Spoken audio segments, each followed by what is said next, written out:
اب وہ 5 مواقع جن میں پبلک میں مشہور ہے، ایک تو بہت مشہور کہ جی اگر کسی نے درمیان والے تشہد میں دروشی پڑھ لیا کہ سجدہ صاحب واجب ہو گیا. کیوں؟ کہتے ہیں وہ قیام سے لیٹ ہو گیا.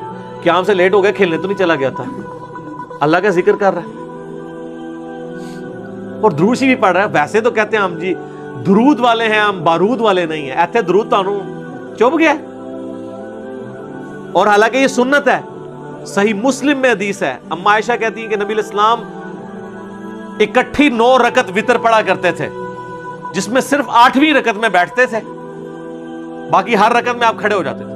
اور 8ویں رکعت میں بیٹھ کے آپ تشہد پڑھتے، اس کے بعد دروشی پڑھتے، دعائیں مانگتے، اور پھر آپ 9ویں رکعت کے لیے کھڑے ہوتے، اور اس میں پھر آپ دعائے قنوت کر کے 9ویں رکعت کا تشہد پڑھ کے تو آپ پورا وہ اینڈ تک سلام پھیرتے. تو اس میں وتر میں نبی علیہ السلام نے درمیانی تشہد کے اندر پورا دروشی اور وہ پڑھا. اور حنفیوں کے نزدیک وتر واجب ہے، ان میں وتر میں بھی کوئی پڑھ لے تو سجدہ صاحب واجب ہو جاتا ہے، تو نبی علیہ السلام تو پڑھتے تھے.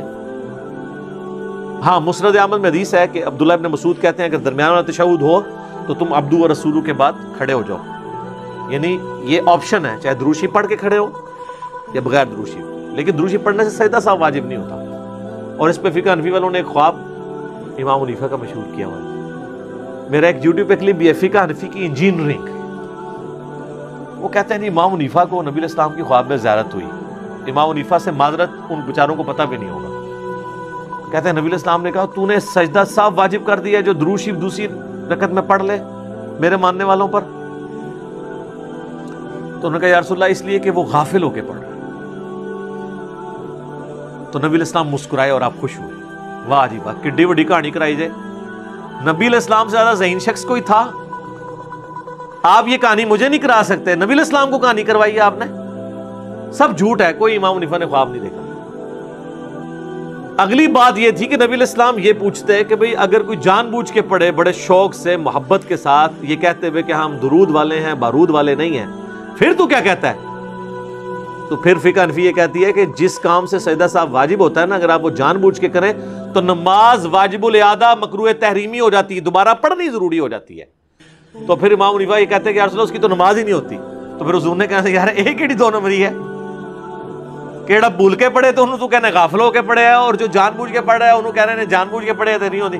نہیں وہ قیام سے لیٹ ہو جاتا. پھر یہ کہانی نہ کرائیں، سیاسی بیان نہ دیں، پھر پہلے ہی وہی بات کریں نا. کہانی پکڑی جاتی ہے، اب تو ایسے ہی پکڑی جاتی ہے. تو یہ درمیان والے تشہد میں آپ دروشی پڑھیں، ہم تو پڑھتے ہیں، اینڈ تک دعائیں بھی پڑھ سکتے ہیں، کوئی سجدہ صاحب واجب نہیں ہوگا، سنت ہے. تو یہ وہ ایک چیز تھی جس کے اوپر یہ بتاتے تھے. اسی طریقے سے کہتے ہیں جی کہ فرض کی آخری رکعتوں میں سورت ملا لی تو یہ غلطی، کوئی غلطی نہیں، بخاری مسلم ہے، نبی علیہ السلام ملا لیتے تھے. ویسے فقہ حنفی بھی اس پہ سجدہ صاحب نہیں بتاتی، لیکن وہ کہتے ہیں فرض میں نہ ملائیں، حالانکہ ملا بھی سکتے ہیں. تیسرا قرآن کی ترتیب بدل دی، تو وہ کہتے ہیں کہ اللہ آپ کا دل ٹیڑھا کر دے.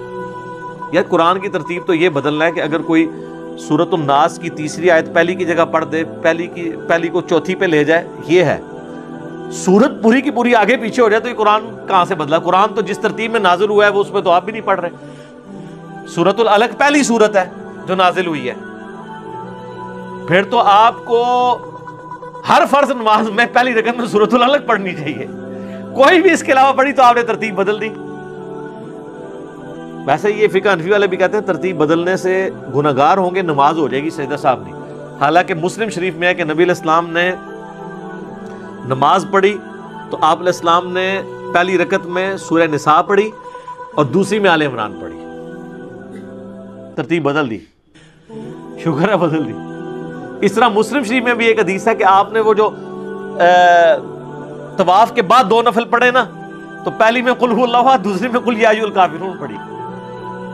ابھی ان بیچاروں نے حدیثیں تو نہیں پڑھی ہوئی نا، انہوں نے تو بس، تو یہ بھی بالکل غلط ہے ان کا کانسیپٹ. اس طرح ایک اور کہتے ہیں جی کہ اگر آپ نے پہلی رکعت میں لمبی سورت پڑھی ہے نا تو دوسری میں اس سے تھوڑی سی چھوٹی ہونی چاہیے، اور وہ کہتے ہیں کہ کم از کم نہ 3 آیات کا فرق ہونا چاہیے. تو سر بخاری مسلم میں حدیث ہے نبی علیہ السلام عید میں اور جمعے میں پہلی رکعت میں پڑھتے تھے سبح اسم ربک الاعلی اور دوسری میں سورۃ الغاشیہ. تو سورۃ الغاشیہ تو بہت بڑی ہے سورہ، سبح اسم ربک الاعلی سے اس کی آیات اس سے کئی زیادہ ہیں. کوئی سجدہ سہو واجب نہیں ہوتا۔ اسی طریقے سے ہر رکعت میں اگر کوئی ایک ہی سورت پڑھتا ہے تو کوئی سجدہ سہو واجب نہیں ہوگا، بلکہ اگر وہ سورۃ الاخلاص پڑھ رہا ہے تو پسندیدہ ہے۔ بخاری مسلم میں حدیث ہے، ایک صحابی تھے وہ ہر رکعت میں سورہ اخلاص پڑھتے تھے، تو حضور نے کہا کہ کیوں پڑھتے ہیں؟ ان کا اس میں میرے رب رحمان کی تعریف ہے تو میں اس سے محبت کرتا ہوں۔ تو نبی علیہ السلام نے فرمایا کہ اللہ تعالیٰ بھی پھر تم سے محبت کرتا ہے اور سورہ اخلاص کی محبت تمہیں جنت میں لے جائے گی، ٹھیک ہے؟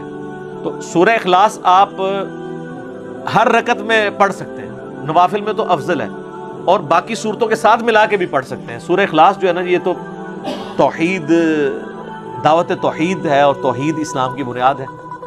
تو قل هو اللہ احد اللہ الصمد لم یلد ولم یولد ولم یکن لہ کفوا احد، سورۃ الاخلاص آپ ہر رکعت میں پڑھیں، کوئی سجدہ سہو واجب نہیں ہوگا۔